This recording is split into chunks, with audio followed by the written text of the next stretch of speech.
বিশ্বের 10টি সবচেয়ে অনন্য পাখি যেগুলো দেখে বিজ্ঞানীরা অবাক হয়ে গিয়েছিলেন। নম্বর 10, কাকাপো।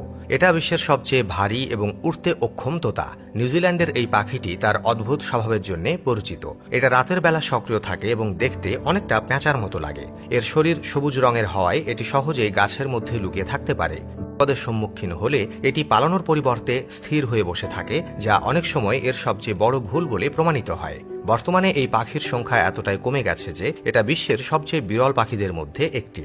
নম্বর 9, হোয়াইট জিন স্টিঙ্ক বার্ড। এই পাখিকে স্টিঙ্ক বার্ড বলা হয় কারণ এর শরীর থেকে এক ধরনের দুর্গন্ধ বের হয়। দক্ষিণ আমেরিকার জঙ্গলে বসবাসকারী এই পাখিটি অন্যান্য পাখির তুলনায় সম্পূর্ণ আলাদা।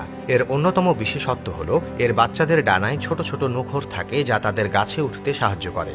বলা হয় এই পাখির ইতিহাস ডাইনোসর যুগ পর্যন্ত প্রসারিত এবং এটি কয়েক লক্ষ বছরে ধীরে ধীরে বিবর্তিত হয়েছে। নম্বর 8, রেসপ্লেন্ডেন্ট কুয়েটজাল। এই পাখিটি মধ্য আমেরিকার ঘন জঙ্গলে পাওয়া যায় এবং স্থানীয় লোকেরা একে খুবই শুভ বলে মনে করে। এর প্রধান বৈশিষ্ট্য হল এর দীর্ঘ রঙিন লেজ ও উজ্জ্বল সবুজ নীল দেহ। অ্যাজটেক ও মায়া সভ্যতায় এটিকে স্বাধীনতা ও শক্তির প্রতীক হিসেবে গণ্য করা হতো।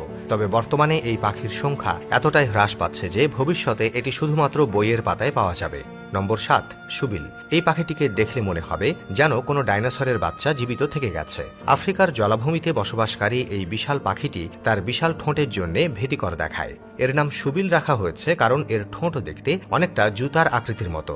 এটি এক জায়গায় স্থির হয়ে ঘন্টার পর ঘন্টা দাঁড়িয়ে থাকতে পারে এবং শিকারের সময় হঠাৎ করেই দ্রুত আক্রমণ করে। নম্বর 6, ব্লু ফুটেড বুবি। গালাপোগাস দ্বীপপুঞ্জ এবং দক্ষিণ আমেরিকার উপকূলীয় এলাকায় পাওয়া যায় এই পাখি, যার নীল রঙের পা একে বিশেষভাবে অনন্য করে তোলে। এটি দেখতে যেমন আকর্ষণীয় তেমনি মজাদারও। মিলনের সময় পুরুষ পাখিটি তার নীল পা নাড়িয়ে নাচ করে স্ত্রী পাখির মন জয়ের চেষ্টা করে, যার পায়ের রং যত বেশি উজ্জ্বল নীল, মিলনের সম্ভাবনাও তত বেশি।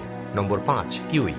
নিউজিল্যান্ডের জাতীয় পাখি কিউই দেখতে যেমন আরাধ্য তেমনি আশ্চর্যজনকও। এটি উড়তে পারে না এবং এর নাকের ছিদ্র ঠোঁটের একেবারে শেষে থাকে, যা একে অন্য সব পাখির চেয়ে আলাদা করে তোলে। কিউই পাখির ডিম খুব বড় হয়। নম্বর 4, হার্পি ইগল। দক্ষিণ আমেরিকার গভীর জঙ্গলে বসবাসকারী এই বিশাল ইগলকে কোনো ফিকশন সিনেমার প্রাণীর মতো মনে হয়। এটি এত শক্তিশালী যে বানর ও স্লথকেও শিকার করতে পারে।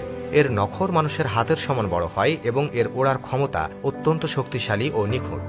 মাথার উপরে থাকা মুকুটের মতো পালক একে আরও ভয়ঙ্কর ও অনন্য করে তোলে। নম্বর 3, লায়ার বার্ড। এই পাখিটি দেখতে সাধারণ মনে হতে পারে, তবে এর সবচেয়ে বড় বিশেষত্ব হল এটি যে কোনো শব্দ নিখুঁতভাবে নকল করতে পারে। এটি গাড়ির হর্ন, ক্যামেরার শাটার, এমনকি মানুষের কণ্ঠস্বরও হুবহু অনুকরণ করতে পারে। অস্ট্রেলিয়ার এই পাখিটিকে প্রকৃতির সেরা অনুকরণ শিল্পী বলা হয়। নম্বর 2, ফ্রিগেট বার্ড। ফ্রিগেট বার্ডকে আকাশের রাজা বলা হয় কারণ এটি অত্যন্ত দক্ষতার সঙ্গে দীর্ঘ সময় ধরে বাতাসে ভেসে থাকতে পারে, প্রায় নাড়াচাড়া না করেই। এর সবচেয়ে বড় বৈশিষ্ট্য হল গলার নিচে থাকা বিশাল লাল রঙের থলি, যা এটি বাতাসে ফুলিয়ে বড় করে তোলে। এটি প্রধানত সমুদ্রের ওপরে ওড়ে এবং মাছ ধরার জন্য পরিচিত। অনেক সময় এটি অন্যান্য পাখিদের কাছ থেকে খাবার ছিনিয়ে নেয়। এর লম্বা ধারালো ঠোঁট ও হালকা শরীর একে দ্রুত ওড়ার ক্ষমতা প্রদান করে। নম্বর 1, সুপার বার্ড অফ প্যারাডাইস। এই পাখিটি এতটাই অনন্য ও সুন্দর যে এটি দেখলে যে কেউ মুগ্ধ হয়ে যাবে। পাপুয়া নিউগিনির গভীর জঙ্গলে পাওয়া এই পাখি তার বিশেষ মিলন নৃত্যের জন্য বিখ্যাত। যখন এটি নাচতে শুরু করে তখন এর কালো পালক নীল রং ধারণ করে এবং এর শরীরে একটা হাসির মুখের মতো আকৃতি নেয়। একে দেখে মনে হয় যেন পৃথিবীতে কোনো ভিন গ্রহের প্রাণী এসে গেছে। আপনি যদি এখন পর্যন্ত দেখতে থাকেন তাহলে ভিডিওটা লাইক এবং শেয়ার করতে ভুলবেন না। ধন্যবাদ।